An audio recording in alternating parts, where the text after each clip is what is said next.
Hello guys, good morning to all of you. एक बार फिर से आप सभी का अपने चैनल न्यूज़ संस्कृत मंत्रा में स्वागत करता हूं।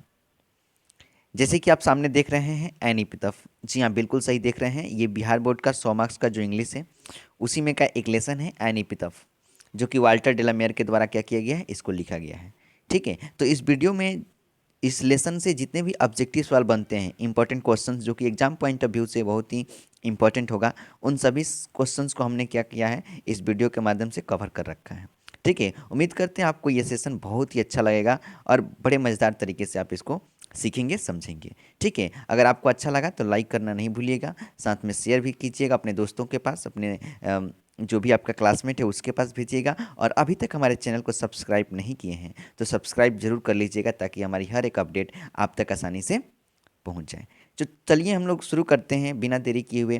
पहला सवाल जो है आपके स्क्रीन पे ये रहा। ठीक है, जैसे कि देखिए पहला सवाल दिया हुआ है कि एन इपिथफ इज़ अ। ठीक है, एन इपिथफ क्या है? स्टोरी है? जी नहीं।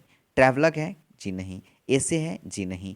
पोएट्री है? बिल्कुल सही आंसर होगा आपका क्या? Poetry. An epitaph is a poetry. ठीक है, चलिए दूसरा सवाल है कि an epitaph is written by. An epitaph कौन सा लेसन, सॉरी, एन इपिथफ जो है किनके द्वारा लिखा गया है? ठीक है, तो आप जो है वाल्ट विथमैन, बिल्कुल गलत है। टी एस इलियट तो मेकाविटी लिखे हैं। डी एच लॉरेंस स्नेक लिखे हैं। सही आंसर होगा वाल्टर डेलामेयर, यानी कि बी इसका बिल्कुल सही आंसर होगा। एन इपिथफ जो है वाल्टर डेलामेयर के द्वारा लिखा गया है। अब देखिए अगला जो सवाल है वो है Walter de la Mare is famous as a, यानी कि वाल्टर डेलामेयर किससे फेमस है? तो याद रखिएगा वार पोएट। वार पोएट जो है रूपर्ट ब्रूक को कहा जाता है। किसको? रूपर्ट ब्रूक को वार पोएट कहा जाता है। रट जाना है। ठीक है, जिन्होंने द सोल्जर पोएम लिख रखा है। तो रूपर्ट ब्रूक को हम लोग वार पोएट कहते हैं, तो ये नहीं आंसर होगा। चिल्ड्रंस पोएट वाल्टर डेलामेयर को कहा जाता है, बिल्कुल सही आंसर है। नेचर पोएट भी नहीं होगा और रोमांटिक पोएट भी नहीं होगा। ठीक है, तो इसका सही आंसर क्या बनेगा? इसका सही आंसर बनेगा बी, चिल्ड्रंस पोएट, यानी वाल्टर डेलामेयर को हम लोग चिल्ड्रंस पोएट के नाम से जानते हैं। वार पोएट रूपर्ट ब्रूक को कहा जाता है। अगला सवाल है कि वाल्टर डेलामेयर डाइड इन, यानी कि वाल्टर डेलामेयर की मृत्यु कब हुई? तो याद रखिएगा इनकी मृत्यु 1956 में हुई, यानी बी इसका सही आंसर होगा। बाकी जो ऑप्शन है ये सभी ऑप्शन क्या है? गलत है, यानी कि बी बिल्कुल सही आंसर होगा। वाल्टर डेलामेयर का जन्म 1956 में हुआ। अगले सवाल की तरफ बढ़ते हैं। अगला सवाल है हाउ एवर रेयर ब्यूटी डैज। तो ठीक है, तो ब्यूटी पासेस और ब्यूटी वैनिसेस है। ठीक है, तो यहाँ पे देखिए पासेस नहीं दिया है, इसका मतलब वेनिसेस बिल्कुल सही आंसर होगा। एक्सप्रेस नहीं होगा, क्रम्बल नहीं होगा और रूल्स नहीं होगा। तो हाउ एवर रेयर ब्यूटी वेनिसेस। ठीक है, तो इसका सही आंसर क्या होगा? वेनिसेस होगा। चलिए अगले सवाल की तरफ बढ़ते हैं। तो अगला सवाल है the poet expresses his sad feeling for a, यानी कि कवि जो है अपनी सैड फीलिंग को एक्सप्रेस करता है किसके लिए? लड़का के लिए? जी नहीं। गर्ल के लिए? जी नहीं। बेबी के लिए? जी नहीं। लेडीज़ के लिए, यानी कि sad feeling for a lady, यानी कि लेडी के लिए वो अपनी सैड फीलिंग को क्या करता है? एक्सप्रेस करता है। तो इसका सही आंसर क्या बनेगा? डी बनेगा। चलिए अगला सवाल है कि वाल्टर डेलामेयर वाज बॉर्न इन। ठीक है, वाल्टर डेलामेयर का जन्म कब हुआ था? ठीक है, तो आपको याद रखना है कि वाल्टर डेलामेयर का जन्म 1873 में हुआ था। बाकी जो ऑप्शन हैं ये सभी के सभी क्या हैं? गलत हैं। इसलिए ऑप्शन नंबर डी आपका सही आंसर है और इनका जन्म 1873 में हुआ है।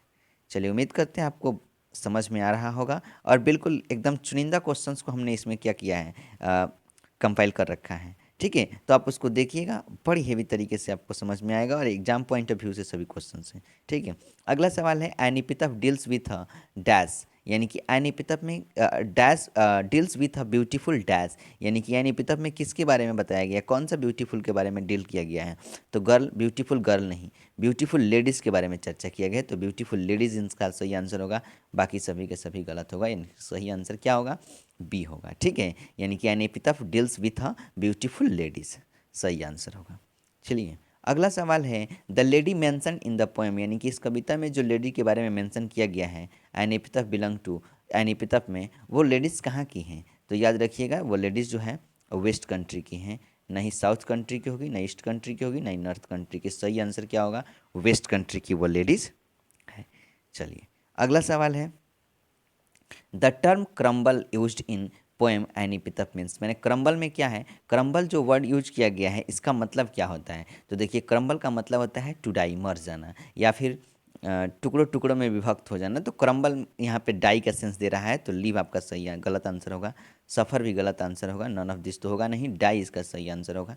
यानी कि the term crumble used in the poem an epitaph means to die. Crumble जो वर्ड का प्रयोग किया गया है एपिथफ लेसन में, इसका प्रयोग मतलब होता है टू डाई, मर जाना। ठीक है, चलिए अगले सवाल है, Walter de la Mare was a poet, a novelist, a short story writer, a all of this. ठीक है, तो इसका सही आंसर क्या होगा, ऑल ऑफ दिस। ठीक है, तो इसका सही आंसर क्या होगा, ऑल ऑफ दिस होगा। अगला सवाल है, the poet feels that after his death nobody will dash her. तो द पोएट कवि जो है महसूस करता है कि आफ्टर हिज डेथ, उसके मरने के बाद, नो बडी विल रिमेंबर हर, मैंने कोई भी उसे याद नहीं करेगा। ठीक है, तो रिमेंबर इसका सही आंसर होगा, फॉरगेट गलत, हेट गलत, लव गलत। ठीक है, तो सही आंसर क्या होगा, सी होगा। अगला सवाल की तरफ बढ़ते हैं, तो अगला सवाल है, the lady who is dad lies in the, यानी कि जो लेडीज़ हैं, हु इज़ डैड जो मर गई है, वो कहाँ पड़ी हुई है, कहाँ पे हैं, तो याद रखिएगा, गार्डन में नहीं, बिल्कुल गलत, फील्ड में भी नहीं, हाउस में भी नहीं, ग्रेव यानी कब्र में पड़ी हुई है, तो सही आंसर क्या होगा, ग्रेव होगा। ठीक है, चलिए अगले सवाल की तरफ बढ़ते हैं, तो अगला सवाल है, light of step and hot was she is taken from. बहुत ही कमाल का लाइन है, इसको रिमार्क कीजिएगा, अंडरलाइन कीजिएगा, सवाल एग्जाम में बन सकता है। Light of step and hot was C, ये जो है किस कहाँ से लिया गया है, किस लेसन से लिया गया है, तो बिल्कुल फायर हेमन से नहीं लिया गया है, ना ये स्नेक से लिया गया है, ना सोल्जर से लिया गया है, एनी पितफ से लिया गया है। तो इसका सही आंसर क्या बनेगा, सी बनेगा, light of step and hot was C. इसका सही आंसर सी है, जो कि एनी पितफ से लिया गया है। अगला सवाल है कि and when I crumble who will remember is written by. जब मैं मर जाऊंगा तो मुझे कौन याद करेगा, लिखा गया है, मतलब ये जो लाइन है वो किसके द्वारा क्या किया गया है, लिखा गया है, किस लेसन किसके द्वारा लिखा गया है, तो जॉन किट्स बिल्कुल गलत, जॉन डन ये भी गलत, रूपर्ट ब्रूक ये भी गलत। ठीक है, वाल्टर डेलामियर, एनी पितफ से ये लाइन लिया गया है, एनी पितफ लेसन से, और लिखे हैं इसको वाल्टर डेलामियर, इसलिए सही आंसर क्या बनेगा, डी बनेगा। उम्मीद करते हैं आपको ये सेशन बहुत अच्छा लगा होगा। ठीक है, और बहुत अच्छा लगा तो लाइक ज़रूर कीजिएगा, शेयर भी कीजिएगा, और सब्सक्राइब करना मत भूलिएगा, ताकि हमारी हर एक अपडेट जो है आप तक आसानी से पहुंच जाए। ठीक है, तो पूरा वीडियो देखने के लिए आप सभी को बहुत बहुत धन्यवाद, थैंक यू। ठीक है, तो फिर मिलते हैं हम लोग अगले वीडियो में, तब तक के लिए दीजिए हमें इजाज़त, चलेंगे, bye bye, take care, love you, I love you, जय हिंद, जय भारत।